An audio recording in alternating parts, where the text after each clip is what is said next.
Behind the Green Bird was a big car park. It was a busy pub and every night there were lots of cars there. Tonight there was a woman in the car park too. She stood in the dark behind a tree, watching and waiting. Her name was Rosa and she was 20 years old.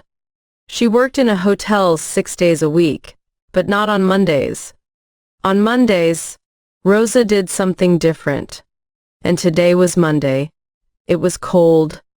Rosa pushed her hands into the pockets of her coat. It was a night for trousers. But Rosa wore a short skirt and nothing on her legs.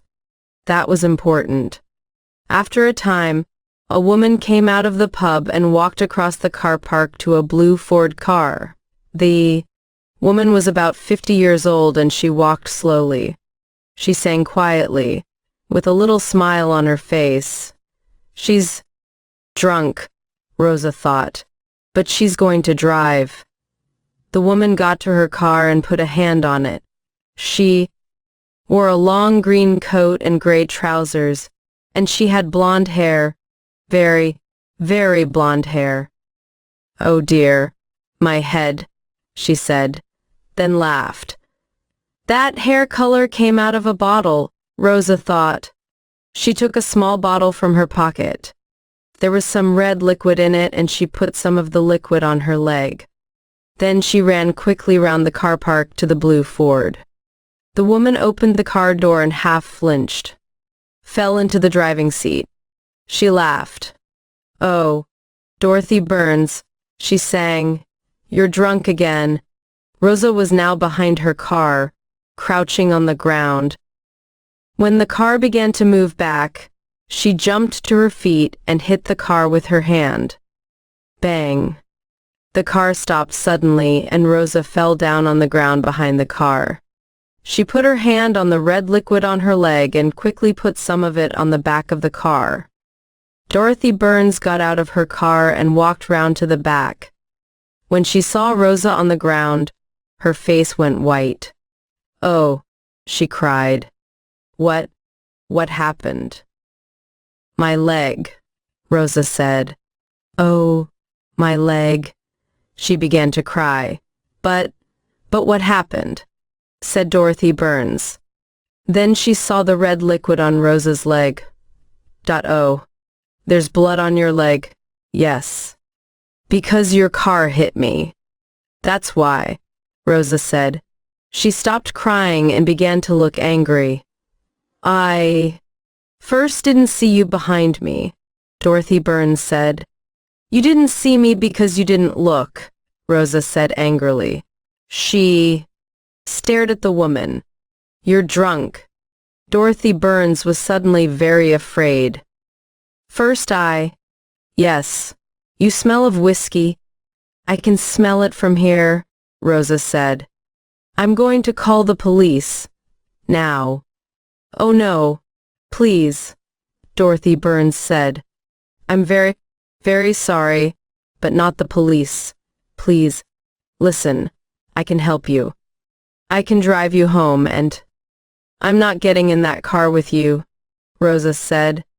"You're drunk." "No," Dorothy Burns said. "Just one small whiskey, that's all Oh, yes. Tell that to the police." Rosa stood up, holding her leg. "What's the number of your car?" "No. Please," Dorothy Burns said. "Not the police. Listen, I want to help you. Take a taxi to the hospital.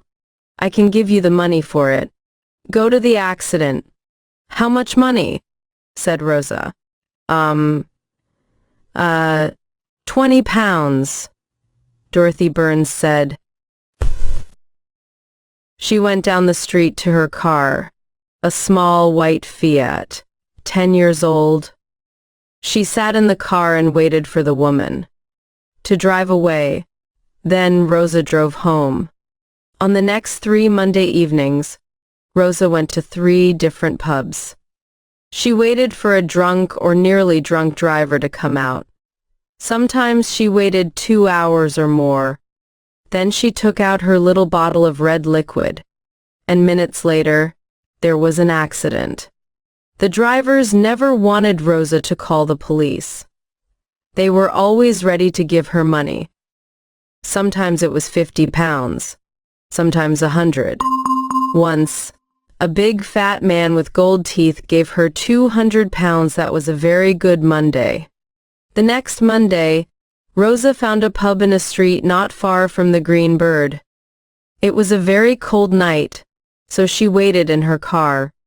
After an hour, a man came out of the pub with a bottle of wine in one hand. He stood looking up and down the car park. Rosa watched him. He can't find his car, she thought. He's drunk. After a minute or two, the man began to walk across the car park to a big red Honda. Twice his foot slipped and he nearly fell. But at last he got to the Honda and began to open the door. Rosa put some red liquid on her leg and got out of her car. She walked quickly to the Honda and crouched down at the back of it, ready for the accident. "Hey, you," with very blonde hair. She had a camera in her hand. Rosa stood up and began to walk away. But Dorothy Burns was quicker than she was. "Oh, no, you don't," Dorothy shouted. She grabbed Rosa's arm. "You were at the Green Bird 4 weeks ago." "What? Who are you?" "What are you talking about?" said Rosa. "I'm just going home. Let go of my arm." The man with a wine bottle in his hand came round to the back of his Honda. "Hey, what are we doing? What's happening?" he said. His face was very red and his eyes were half closed. "This woman took 50 pounds from me 4 weeks ago," Dorothy Burns told him. "She's a fake. She gets down behind your car and then says your car is..." But it doesn't. She does it to get money out of you. She says, "Oh, you're drunk and I'm going to call the police." And because you are drunk and you're afraid, you give her money to stop her. "I did." The man looked at Rosa. "What?" he said. Rosa pulled her arm away. But before she could run, Dorothy Burns grabbed her other arm. "Look at her leg," she said to the man. "That's blood on it." "But why? How did it get there?" "She put it there. All ready for the accident." "Your accident?" "Because in a minute, you're going to hit her with your car. And then she's going to cry out, 'Oh, my leg, my leg.'" But nothing happened. She's a fake. At last the man understood. He stared at Rosa and his face got redder. "You little," he said angrily. He pushed Rosa and she fell to the ground. But before he could hit her again, Dorothy Burns pulled him away. "No, wait," she said. The bottle of wine fell from the man's hand. It hit the ground next to Rosa and broke. Wine went over her face and her coat. "My wine," the man cried. He looked angrily at the two women, then began to walk back to the pub. "Got to get some more wine," he said. "For my wife?" Rosa stood up slowly and then began to walk away. "Wait," said Dorothy Burns. Rosa laughed. "Why? I don't want to talk to you?" "Oh, I think you do," Dorothy Burns said. "You see, I took some photos of you when you were behind that man's car, waiting. Interesting photos they are." Rosa stopped, then walked back to Dorothy. "How did you find me?" she said. "I went to a different pub every night and waited in the car parks and watched. And here you are, doing your dirty little blackmail again." "It's not blackmail," said Rosa quickly. "He was drunk and you were drunk too that other night. But my car didn't hit you," said Dorothy. "How do you know?" said Rosa. "You were drunk." "No, not drunk, just happy. That's all," said Dorothy. "When I got home, I began to think. You wanted that 50 pounds. You wanted it very much. And I know all about blackmail. You see, I was a fake blackmailer. Once, too, Rosa stared at her. What did you do? She asked. When I was a child, said Dorothy Burns, my mother and father often went out in the evenings to dinner, to their friends, to the cinema. They always got a babysitter in to stay with me because I was only 10 years old. The babysitters were always girls, usually students, about 18 or 19 years old. They needed the money badly. Students always do. But I liked money too. Dorothy Burns smiled. It was easy. At first, I was nice to them.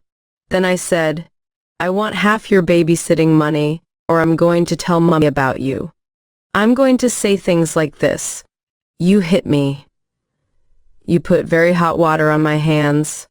You pull my hair. You put me in the dark. These things weren't true, of course. But the girls were afraid of my mother. She was famous, you see. She wrote books about children and was always on television. And when she was angry, she wasn't a very nice person.